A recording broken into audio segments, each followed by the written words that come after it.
Hey guys, and welcome to Dubai. Dubai is a city and an emirate in the United Arab Emirates, known for luxury shopping, ultra-modern architecture, and sandy beaches. Dubai was turned from a desert backwater into one of the world's most futuristic cities in less than 50 years. Where is Dubai located? In the eastern part of the Arabian Peninsula, on the coast of the Persian Gulf. The city is growing so fast, I was actually visiting it back in 1995 with my dad, and when I came here for the second time, I couldn't recognize anything. My first impression was that the city is just so overwhelming. Different parts of the city are just so spread out, and it's not clear how to get from one place to another.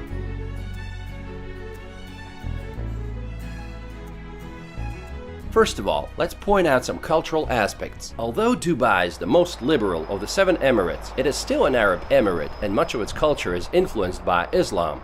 Criticizing the royal family, local laws, or the country in general will probably get you in trouble. Drinking in public or just being intoxicated in public is also against the law.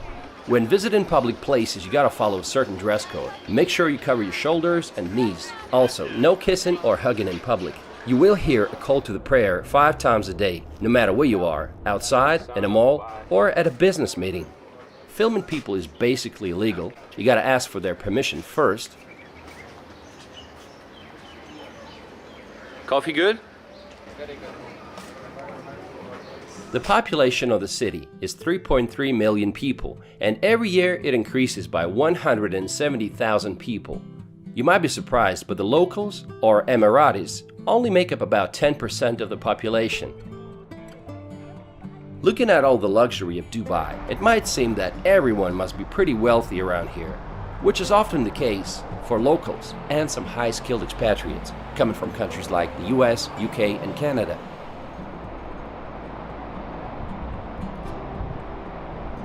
But it's a completely different story for the construction workers and the taxi drivers that come from Pakistan, Bangladesh, India, Nigeria, Egypt, and other countries, who only average about $600 or $700 a month. Hello.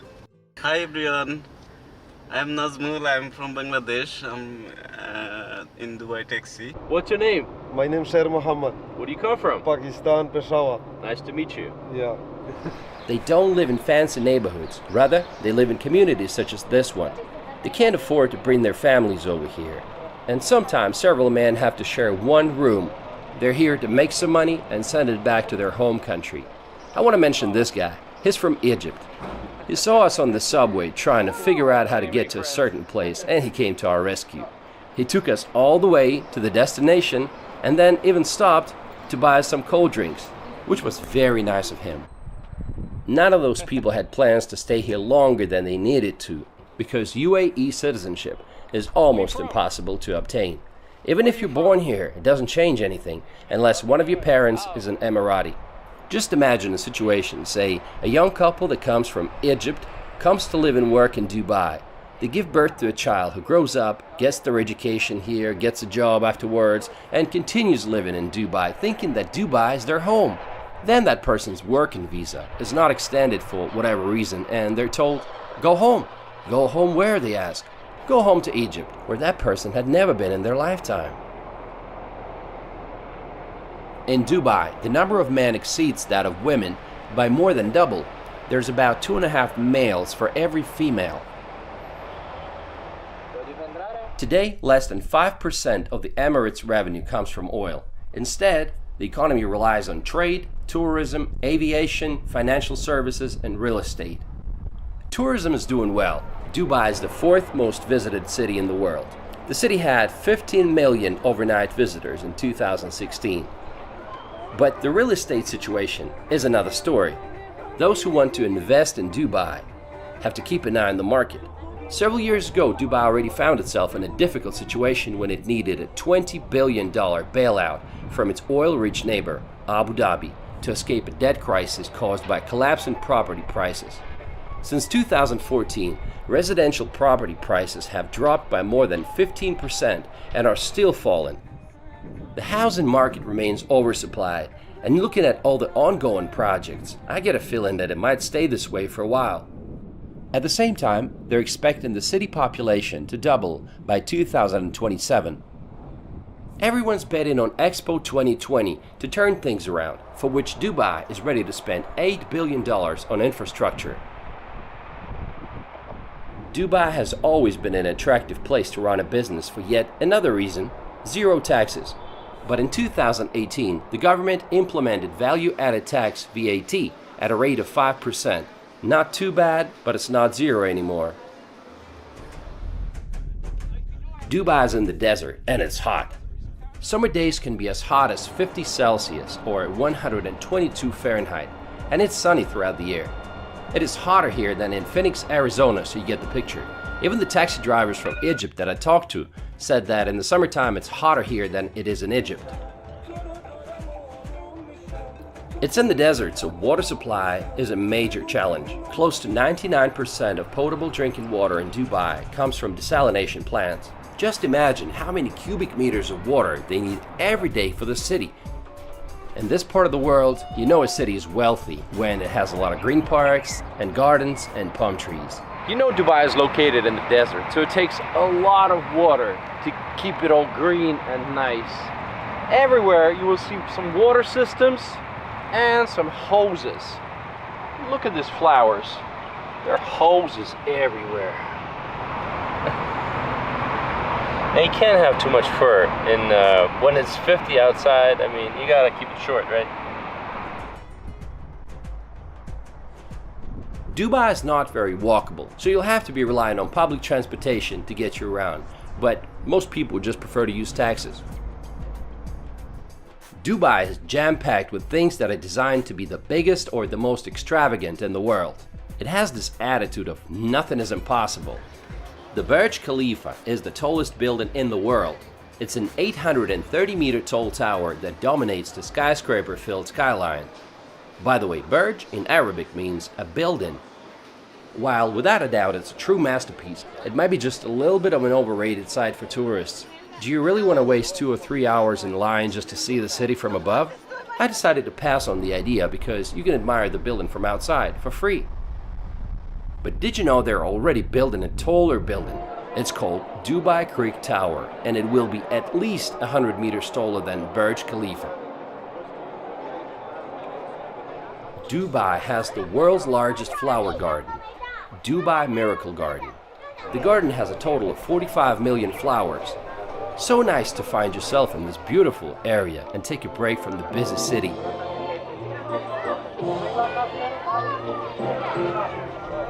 We are in the beautiful Miracle Garden in Dubai, and it seems like it's everything they've been lacking.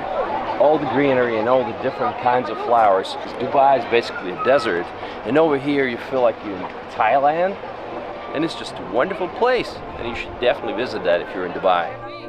During the summer months, the garden stays closed for obvious reasons. It's too hot.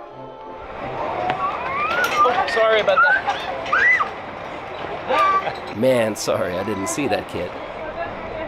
Where do you find the best roads in the world? For 5 years in a row, the Emirates had been #1 when it came to quality of roads, according to Global Economy. And of course, if you have some super roads, you need some supercars, right?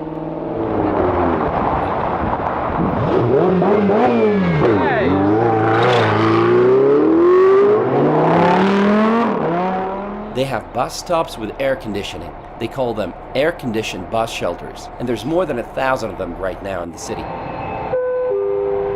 Dubai has the world's longest fully automated metro system, where all trains run without drivers. Most of it above the ground. They have 2 lines, a green line and a red line.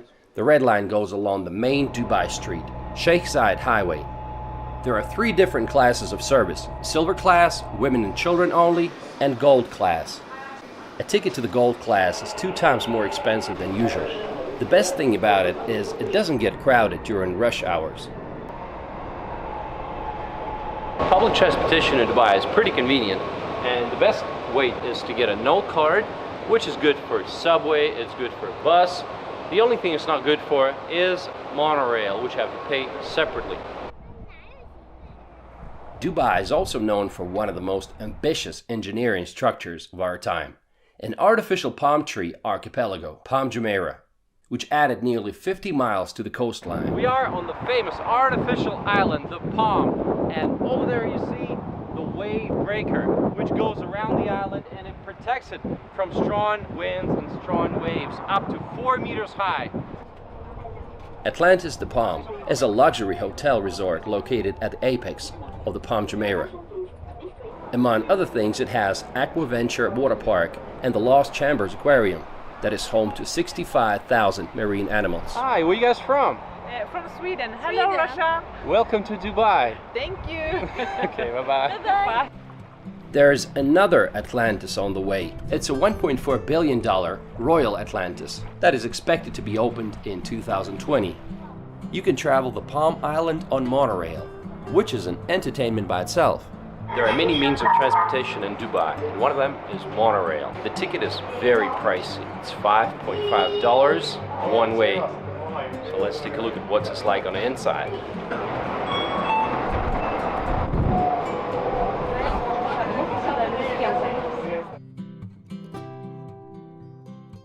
To get a good view of Palm Jumeirah, you might want to go to Marriott Harbor Hotel that has a bar on the 52nd floor with a wonderful view. Did Palm Jumeirah turn out as successful as they planned it to be?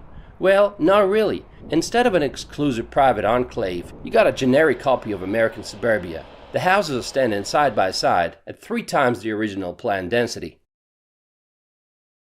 In fact, they were planning a larger series of developments called the Palm Islands, which were going to be many times larger than Palm Jumeirah. And also the world, a series of islands representing the world, like every single continent. But all these projects had to be suspended since Dubai property market crashed in 2009. I'm sure you have seen this hotel before. It's called the Burj Al Arab. This hotel claims to be the only 7-star hotel in the world. It is frequently recognized as the world's most luxurious hotel. It was built in 1999 for $1 billion on a man-made island. The cheapest room starts at $1,500 a night, while a royal twin bedroom suite will set you back $15,000. Dubai is a city of shopping malls. Like, what do you do on those hot days?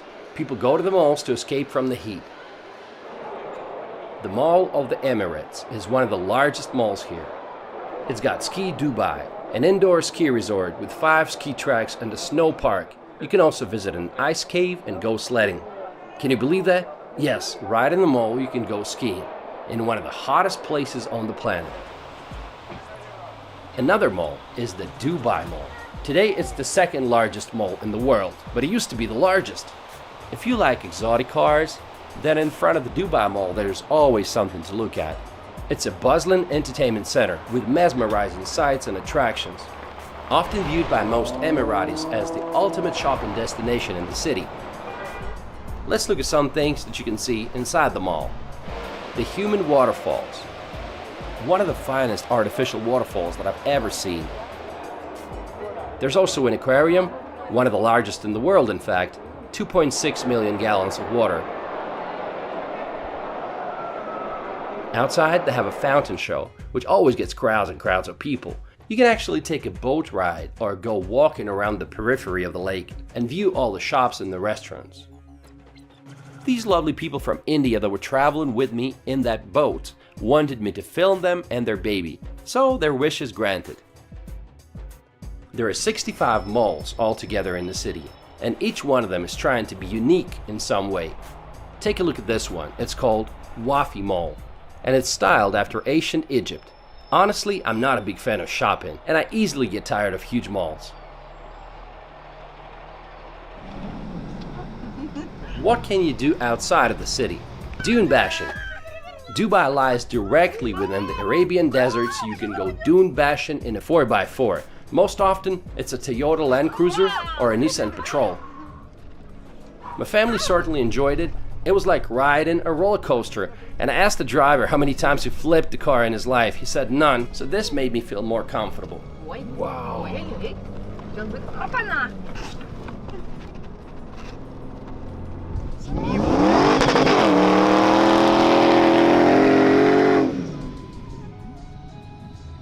Hey Okay guys, so we are in the desert and you can do crazy things like that. They give you a professional driver and it takes you along the desert. Okay, the ride's very bumpy, but if you like stuff like roller coasters, you're gonna enjoy it.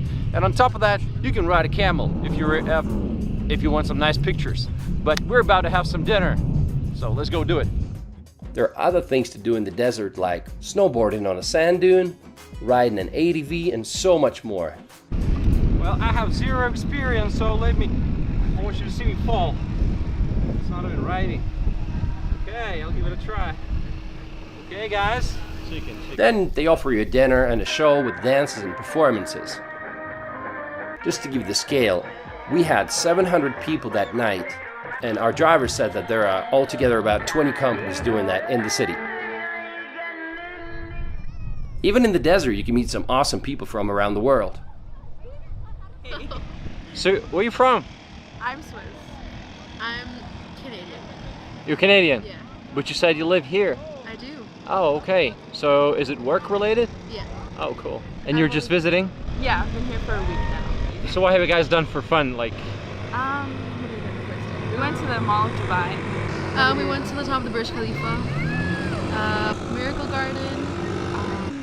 Go to Jumeirah Beach. It's really nice. hey, what's your name? Annika. Oh, what's your name? Hanadi. Nice to meet you. Nice to meet you. One of my favorite places in Dubai is the Global Village. It's a huge park that combines cultures of 90 countries from all across the world in one place. Okay guys, welcome to London. Oh, wait a second. I think I'm mistaken. We're in Moscow. Welcome to Moscow. Actually, we're in New York City, right? It's pretty confusing, but actually we are in Dubai, and this place is called the Global Village. You can get souvenirs, spices, and try food from almost every corner of the planet. Well, except for Israel.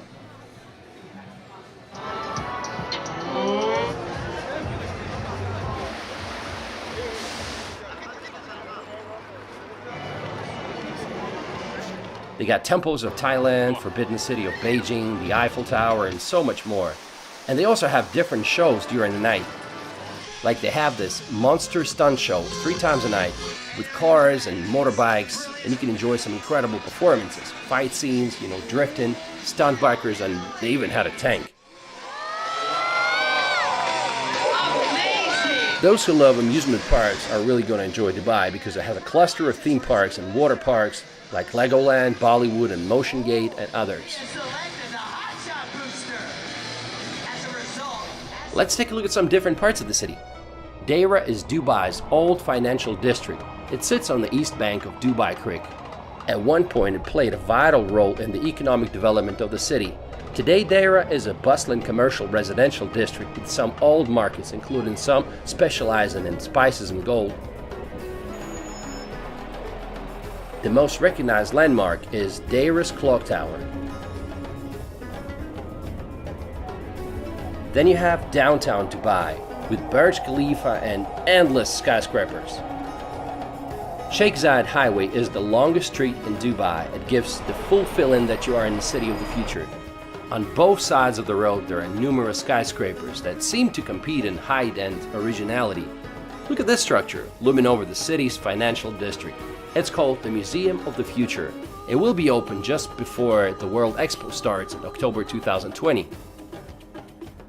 One of the newest areas in the city is Dubai Marina. It's a modern, expensive residential neighborhood that has one of the largest concentrations of Westerners living in the city. It's just a walking distance away from the beach at JBR, which stands for Jumeirah Beach Residence. There's plenty of things to do here, from jet skiing to skydiving. A new addition to this district is Blue Waters Island that opened in 2018. It's an artificial island that will feature a 210-meter tall giant Ferry's wheel called Dubai Eye. Of course, it's going to be the largest in the world. What else did you expect? Dubai has a number of beaches to choose from. Let's take a look at some of them. Kite Beach. It is Dubai's sportiest beach, a favorite with many kite surfers. People come here to jog or play beach volleyball. There's also a skate park, an outdoor gym, and plenty of other things to do. Dubai. Where you from? Ah, Where you from? I'm from Alaska. No, this can't be right. You're from Alaska. How are you, man? Don't worry, don't worry. No corona, don't worry. Everything is. How are you, sir? I'm from Alaska. I travel all over the world, but Dubai is the best place in the world, you know. Is that right? You have east and west, everything. No corona, nothing. No virus, nothing. Yeah, everything is clean, yeah? Okay. The rulers here are fantastic. It's a growing economy. Everything is booming here. Life is beautiful. No taxes. Fresh air, free of charge, complimentary, you know. What's your favorite part of the city? Favorite part of the city is the Kite Beach, you know. The Kite Beach? Oh, it's fantastic. We're right here on the spot. Right here. Right place, right time, right people. What more you want, man? But what about the parks? My first impression was that the city's nothing but a concrete jungle and there's no parks. Well, it's not like that. There are plenty of parks. This one's called Al Barsha, where people come to go jogging or just take a break from the busy city life. They even have golf courses here, can you imagine? So how did it all start? Dubai was a village of fishermen and pearl hunters until the mid-20th century. The best way to look at this distant past is to visit the Dubai Museum. It is located in Fort Al Fahidi, which is the oldest building in Dubai, built in 1787. Pearl hunting was the main source of income for the local population back then, but the invention of artificial pearls by the Japanese in the 1930s destroyed the economy. In 1968, Great Britain abandoned the protectorate of the Gulf countries. Right around this time, oil was discovered, and from that moment, the Emirates got a quick start in the development. They say driving a car in Dubai is not for everyone. Locals say that if you miss an exit, it might take you 20 to 30 minutes to get back on the route. Speeding fines are no joke. For example, if you exceed the speed limit by 20 kilometers an hour, your fine's going to be an equivalent of $82. But if you exceed it by 80 kilometers an hour, it's going to be $820.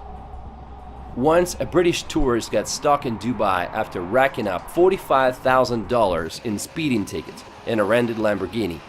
In 4 hours, he triggered every speed camera on Sheikh Zayed Road, and they wouldn't let him go until they paid the fines in full. One of the newest additions to the city is the Dubai Frame. You can see it from a distance. Its height is 150 meters. It has a glass floor. The idea is that it splits the city into the old part and the new part.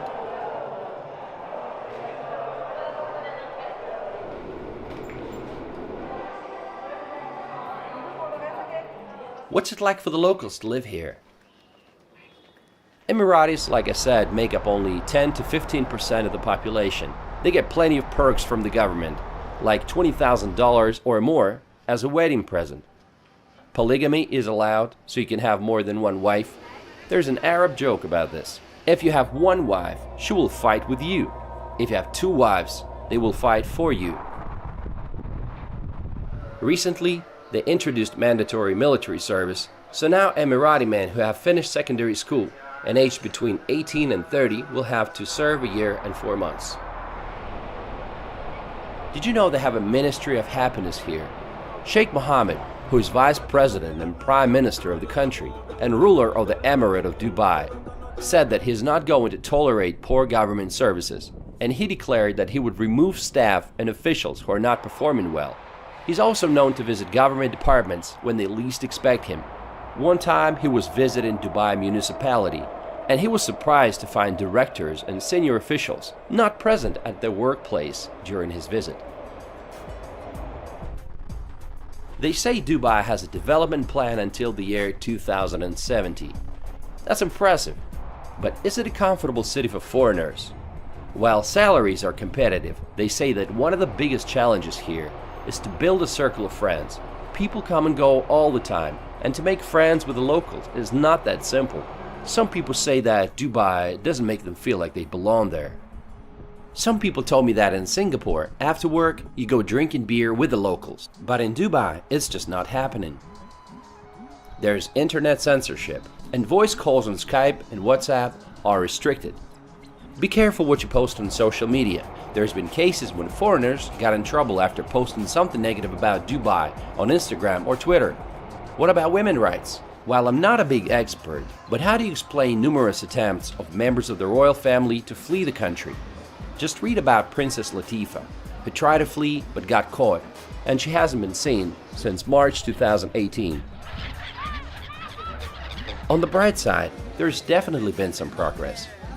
Dubai has recently loosened its liquor laws to allow tourists to purchase alcohol in state-controlled stores.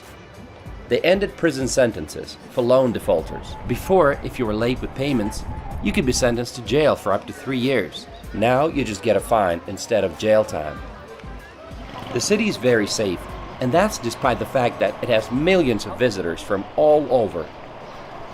And most importantly, it's a fun place to live in. It's a melting pot of different cultures, and there's so many events happening all the time.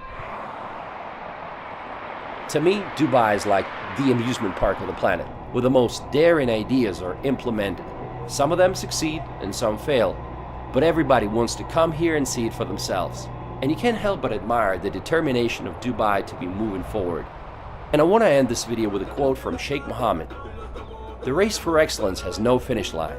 I want Dubai to be number one, not in the region, but in the world. Number one in everything, high education, health, and housing. I want to give my people the highest way of living." Okay guys, thanks for watching. I hope you enjoyed the video.